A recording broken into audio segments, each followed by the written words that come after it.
ini mempengaruhi harga nasi Padang kalau begitu. Biasanya pecel lele juga nih biasanya nih. Juga. Jadi nggak pedes-pedes sambalnya biasanya. Bener, biasa cuma dikasih kalau nasi Padang cabai hijau sekarang kan. Harus minta dong cabai merahnya. Nah, kalau tadi kan di beberapa daerah di Indonesia ya, Anggi ya, kita akan melihat bagaimana di kawasan Jakarta kira-kira. Ya, menurut data Badan Pangan Nasional di ini berbeda pemirsa. Di Jakarta sebagian bahan pokok perlahan mulai turun. Kalau begitu kita cek coba ada Devi Syafira dalam segmen Warga Bicara. Devi, selamat pagi. Bagaimana kalau pantauan harga sembako di Pasar Kopro, Devi? Ya, Anggi dan juga Gemma, menurut pantauan kami di Pasar Kopro Jakarta ada sejumlah bahan pangan yang mengalami kenaikan, ada juga yang mengalami penurunan. Namun ini mayoritas mengalami kenaikan, misalnya untuk cabai merah keriting ini di harga Rp85.000 per kilogramnya, dan untuk cabai rawit merah ini di harga Rp130.000 per kilogramnya. Sementara untuk yang mengalami penurunan ini ada di telur ayam di harga Rp30.000 per kilogramnya dari sebelumnya dibanderol dengan harga Rp33.000 per kilogramnya. Dan untuk di angka yang stabil ini ada tomat misalnya di harga Rp22.000 per kilogramnya. Nah, kalau kita lihat dari data Badan Pangan Nasional atau Bapanas, ini untuk bawang merah mengalami penurunan misalnya di harga Rp37.850. Nah, kita lihat ada sejumlah bahan pangan lainnya dari data Bapanas wilayah Jakarta. Untuk beras premium, Anggi dan juga Gemma, ini di harga Rp15.400 per kilogramnya, yakni turun 0,5% atau Rp90. Kemudian untuk beras medium, ini di harga Rp13.360 per kilogramnya, dan untuk beras SPHP Bulog, ini di harga Rp12.440 per kilogramnya. Nah, untuk komoditas lainnya, misalnya seperti bawang merah, ini di harga Rp37.800 per kilogramnya atau turun 5,92% atau Rp2.380.000. Nah, kemudian untuk bawang putih bonggol ini di harga Rp42.440 per kilogramnya. Kemudian untuk komoditas lainnya, misalnya di cabai yang mengalami kenaikan di Pasar Kopro Jakarta ini, kalau menurut data Bapanas ini harganya Rp46.760 per kilogramnya atau turun 8,83%. Kemudian untuk cabai rawit merah ini di harga Rp70.730 per kilogramnya, dan untuk daging sapi murni ini mengalami kenaikan yakni di harga Rp135.270 per kilogramnya. Nah, kita lihat lagi komoditas lainnya, misalnya untuk daging ayam ras, kalau dari data Bapanas ini ada harganya Rp36.760. Kemudian untuk telur ayam ras Rp29.900, lalu juga ada kedelai biji kering impor ini di harga Rp10.370 per kilogramnya atau mengalami kenaikan 0,48%. Lalu gula konsumsi ini mengalami penurunan di harga Rp17.830 per kilogramnya.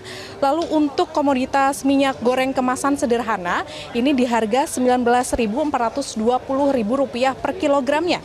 Lalu untuk mie gor curah ini di harga Rp17.230 per kilogramnya, dan untuk terigu curah ini di harga Rp9.630 per kilogramnya atau turun 1,43%.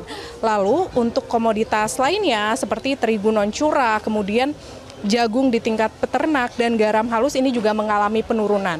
Nah, untuk terigu non curah ini di harga Rp12.370 per kilogramnya atau turun 3,21%. Lalu untuk jagung di tingkat peternak ini di harga Rp6.040 per kilogramnya, turun 5,48% atau Rp290. Dan juga untuk garam halus beriodium ini di harga Rp11.110 per kilogramnya atau turun 2,46%.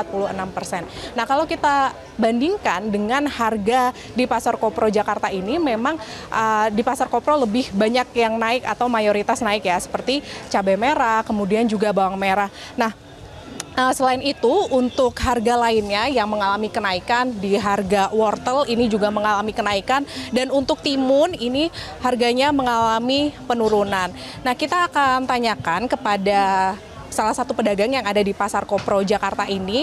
Halo Ibu, dengan Ibu siapa? Dengan Ibu Sri. Ibu Bu Sri, ini kan mayoritas mengalami kenaikan. Apa aja sih Bu yang naik di Ibu? Oh, yang naik itu yang paling banyak itu di cabai ya. Untuk rawit merah itu udah nyampe 130.000. Untuk cabai keriting yang tadinya cuma 70, 80 sekarang juga 85. Untuk TW merah juga nyampe 80.000. Untuk kentang juga naik sampai 22.000. Untuk yang turun itu cuma timun aja. Untuk wortel juga naik dari 18 jadi 22. Untuk wortel lokal dari 15 jadi 17. Berarti banyak mayoritas yang mengalami kenaikan ya Bu. Boleh ditunjukkan nggak Bu kalau cabai rawit merah ini kan 130.000. Ini mahal ya Bu ya. Nah ini dapat semana sih Bu? Ya coba ya, sekilo ya.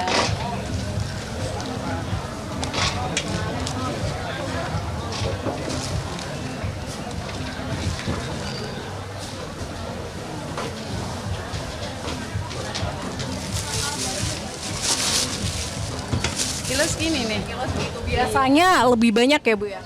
Iya, ya biasanya kalau 100.000 bisa 2 kilo. Ya. Jadi sekilo aja 130.000 gitu. Nah ini gimana Bu pembeliannya? Banyak nggak yang mengeluh gitu misalnya? Ya pembelinya mah ngeluh katanya sekarang kalau membawa uang 100.000 nggak dapat apa-apa katanya. Kalau dulu udah dapat macem-macem katanya. Cabai doang udah seberapa 35.000 kata dia gitu. Nah ini penyebabnya apa Bu? Apa karena faktor cuaca? Karena sekarang kan musim hujan seperti itu, atau ada hal lainnya menjelang bulan puasa atau seperti apa? Itu karena faktor hujan ya. Hujan itu kalau cabai kena hujan itu rusak. Makanya pengiriman juga terlambat. Jadi barang yang ada di Indo itu kurang. Tadinya misalnya ada 10 kontainer misalnya, sekarang cuma ada 2. Jadi berebut, harganya mahal gitu. Terus ini kalau misalnya ada yang beli itu biasanya per kilo atau misal 10.000 gitu mintanya Bu? Oh boleh, jadi kita layani, kasihan kan masyarakat kecil kalau kita nggak layanin. 5.000 pun kita layanin walaupun sedikit. Kalau kita carinya cuma yang kilo-kiloan kasihan gitu, kan nggak semua orang kaya. Ya udah, harapannya seperti apa Bu? Harapan saya mudah-mudahan ini cepat berlalu biar harganya stabil lagi, nggak nyusahin masyarakat gitu. Ini menjelang puasa, menjelang Imlek, jadi takutnya ntar berkepanjangan mahalnya gitu. Mudah-mudahan cepat turun gitu. Terima kasih Ibu Sri atas waktunya. Gema dan juga Anggi, itu tadi wawancara kami bersama dengan pedagang di Pasar Kopro Jakarta. Memang banyak pembeli yang mengeluhkan harga di Pasar Kopro Jakarta ini seperti cabai merah, kemudian bawang-bawangan ini juga naik. Jadi banyak yang mengeluh dan juga mempengaruhi daya belinya. Nah, disebutkan tadi penyebabnya ini karena faktor cuaca seperti musim hujan yang masih berlalu sampai dengan saat ini. Dan memang diharapkan agar harganya ini stabil, terutama nanti jelang bulan puasa yang akan dilaksanakan pada bulan Maret 2025. Sementara Anggi dan juga Gema, itu yang dapat kami sampaikan dari Pasar Kopro Jakarta. Kembali ke Anda. Baik, jadi dari datanya turun, tapi faktanya di lapangan itu naik ya Devi. Ya Devi itu jangan lupa dibayar tuh, udah dibungkus kamu. Kasihan si ibunya ya. Terima kasih Devi, melaporkan dari Pasar Kopro Jakarta. Jelajahi cara baru mendapatkan informasi. Download Metro TV Extend sekarang.